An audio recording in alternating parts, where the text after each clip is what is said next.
Early traits. Whenever he went to his father's farm and found no work, he repaired to a quiet place and practiced meditation. While everything for the cultivation of the mind was provided, his education in the military science befitting a Kshatriya was not neglected. For Shuddhodhan was anxious not to make the mistake of having cultivated the mind of his son at the cost of his manliness. Siddharth was kindly disposition. He did not like exploitation of man by man. Once he went to his father's farm with some of his friends and saw the laborer ploughing the land, raising birds, cutting trees, etc., dressed in scanty clothes under a hot burning sun. He was greatly moved by the sight. He said to his friends, "Can it be right that one man should exploit another? How can it be right that the laborer should toil and the master should live on the fruits of his labor?" His friend did not know what to say, for they believed in the old philosophy of life that the worker was born to serve and that in serving his master he was only fulfilling his destiny. The Shakyas used to celebrate a festival called Vapramangal. It was a rustic festival performed on the day of sowing. On this day, custom had made it obligatory on every Shakya to do ploughing personally. Siddharth always observed the custom and did engage himself in ploughing. Though a man of learning, he did not despise manual labor. He belonged to a warrior class and had been taught archery and the use of weapons, but he did not like causing unnecessary injury. He refused to join hunting parties. His friend used to say, "Are you afraid of tigers?" He used to retort by saying, "I know you are not going to kill tigers, you are going to kill harmless animals such as deer and rabbits. If not for hunting, come to witness how accurate is the aim of your friends," they said. Even such invitations Siddharth refused, saying, "I do not like to see the killing of innocent animals." Prajapati Gautami was deeply worried over this attitude of Siddharth. She used to argue with him, saying, "You have forgotten that you are a Kshatriya and fighting is your duty. The art of fighting can be learned only through hunting, for only by hunting can you learn how to aim accurately. Hunting is a training ground for the warrior class." Siddharth often used to ask Gautami, "But mother, why should a Kshatriya fight?" And Gautami used to reply, "Because it is his duty." Siddharth was never satisfied by her answer. He used to ask Gautami, "Tell me, how can it be the duty of man to kill man?" Gautami argued, "Such an attitude is good for an ascetic, but the Kshatriya must fight. If they don't, who will protect the kingdom?" "But mother, if all Kshatriya love one another, would they not be able to protect their kingdom without resort to killing?" Gautami had to leave him to his own opinion.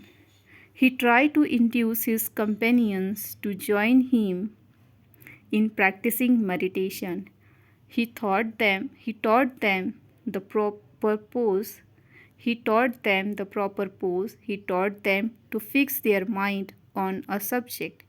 He advised them to select such thoughts as, "May I be happy, may my relations be happy, may all living animals be happy." But his friends did not take the matter seriously. They laughed at him. On closing their eyes, they could not concentrate on their subject of meditation. Instead, some saw before their eyes deer for shooting and sweets for eating.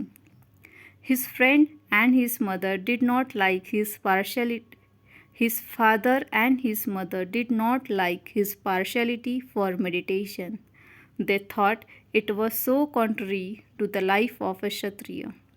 Siddhartha believed that meditation on right subjects led to development of the spirit of universal love.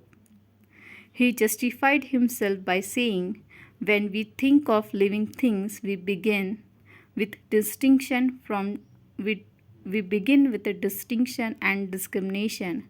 We separate friends from enemies, we separate animals we rear from human beings. We love friends and domesticated animals, and we hate enemies and wild animals. This dividing line we must overcome, and this we can do when we, in our contemplation, rise above the limitations of practical life. Such was his reasoning.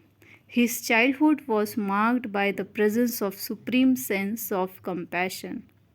Once he went to his father's farm. During recess, he was resting under a tree, enjoying the peace and beauty of nature.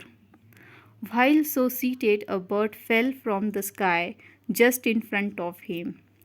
The bird had been shot at by an arrow which had pierced his body and was fluttering about in great agony. Siddhartha rushed to the help of the bird. He removed the arrow, dressed its wound, and gave it water to drink. He picked up the bird, came to the place where he was seated, and wrapped up the bird in his upper garments and held it next to his chest to give it warmth. Siddharth was wondering who could have shot this innocent bird.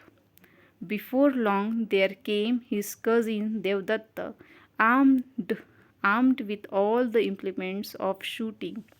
He told Siddharth that he had shot a bird flying in the sky. The bird was wounded, but it flew some distance and fell somewhere there, and asked him if he had seen it. Siddharth replied in the affirmation and showed him the bird, which had by that time completely recovered. Devdatta demanded that the bird be handed over to him. This Siddharth refused to do. A sharp argument ensued between the two. Devdatta argued that he was the owner of the bird because, by the rules of the game, he who kills a game becomes the owner of the game. Siddharth denied the validity of the rule. He argued that it is only he who protects that has the right to claim ownership. How can he who wants to kill be the owner? Neither party would yield. The matter was referred to arbitration. The arbitrator upheld the point of view of Siddharth Gautam.